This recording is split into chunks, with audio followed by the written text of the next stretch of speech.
L'histoire de Julius Robert Oppenheimer commence le 22 avril 1904 à New York. Fils d'un riche marchand allemand de textile, Julius S. Oppenheimer et d'une artiste, Ella Friedman, tous deux d'origine juive mais peu religieux, il grandit dans un environnement propice à l'épanouissement intellectuel. Dès son plus jeune âge, il relève d'une curiosité insatiable et d'un esprit brillant. Il fréquente l'école de la société et de la culture éthique, dont le laboratoire de physique porte désormais son nom, et intègre Harvard en 1922 avec l'intention de devenir chimiste, avant de se tourner rapidement vers la physique. Il obtient son diplôme summa cum laude en 1925 et part pour l'Angleterre afin de mener des recherches au Cavendish Laboratory de l'université de Cambridge sous la direction de J.J. Thomson.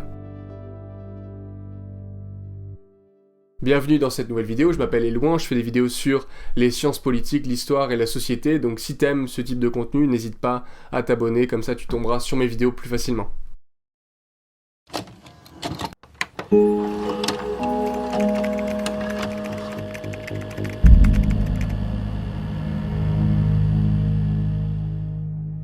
En 1926, Oppenheimer se rend à l'université de Göttingen pour étudier auprès de Max Born et obtient son doctorat à l'âge de 22 ans. En 1927, il retourne à Harvard pour étudier la physique et mathématiques en tant que boursier du National Research Council. Et début 1928, il poursuit ses études au California Institute of Technology. Il accepte ensuite un poste de professeur assistant à l'université de Californie à Berkeley, tout en maintenant une double affiliation avec le California Institute of Technology. Au cours des 13 années suivantes, il fait la navette entre ces deux universités, attirant de nouveaux collaborateurs et étudiants à le suivre dans son périple académique. Oppenheimer acquiert rapidement la réputation du fondateur de l'école américaine de physique théorique. Il réalise d'importantes recherches en astrophysique, en physique nucléaire, en spectroscopie et en théorie quantique des champs. Il contribue notamment de manière significative à la théorie des gerbes de rayons cosmiques et effectue des travaux qui ouvrent la voie à la description de la diffusion quantique.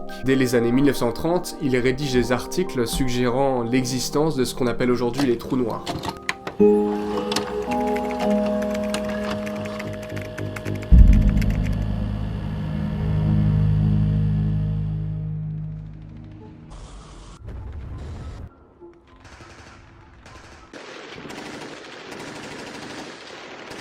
Lorsque la Seconde Guerre mondiale éclate, Oppenheimer se retrouve à un carrefour décisif de sa carrière scientifique. Animé par un patriotisme fervent et la conviction que les Alliés doivent être à la pointe technologique, il s'implique activement dans les efforts qui visent à développer une bombe atomique, une entreprise qui occupe déjà une grande partie du temps et des installations du Radiation Laboratory de Lawrence à Berkeley. En juin 1942, le général Leslie Groves désigne Oppenheimer pour être le directeur scientifique du projet Manhattan, une responsabilité sans précédent qui rassemble les meilleurs esprits de la physique dans un seul et même but, construire la première bombe atomique.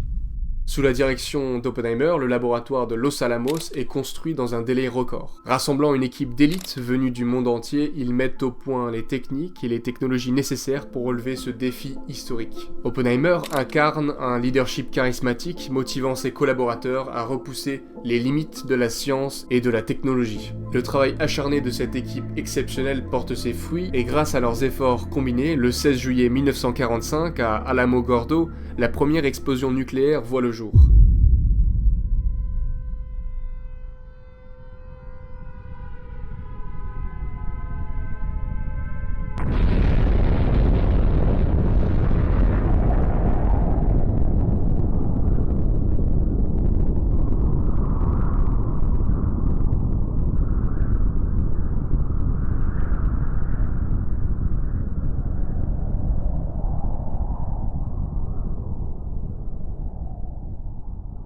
Cet événement historique, baptisé Trinity par Oppenheimer lui-même, marque le succès flamboyant du projet Manhattan. Ils ont réussi à construire la bombe atomique, une arme qui allait changer à jamais le cours de l'histoire.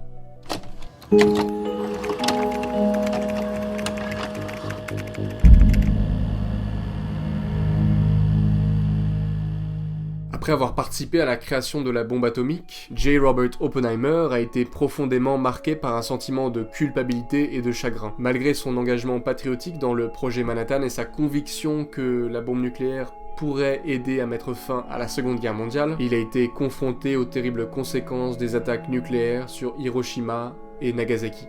La réalité des souffrances infligées aux populations civiles a bouleversé Oppenheimer, qui a réalisé que la bombe qu'il avait aidé à concevoir avait été utilisée pour des actes de violence inimaginables. Cette prise de conscience a entraîné un profond conflit intérieur pour Oppenheimer, remettant en question le rôle des scientifiques dans le développement d'armes aussi dévastatrices. Il était déchiré entre son rôle de scientifique et sa responsabilité morale envers l'humanité.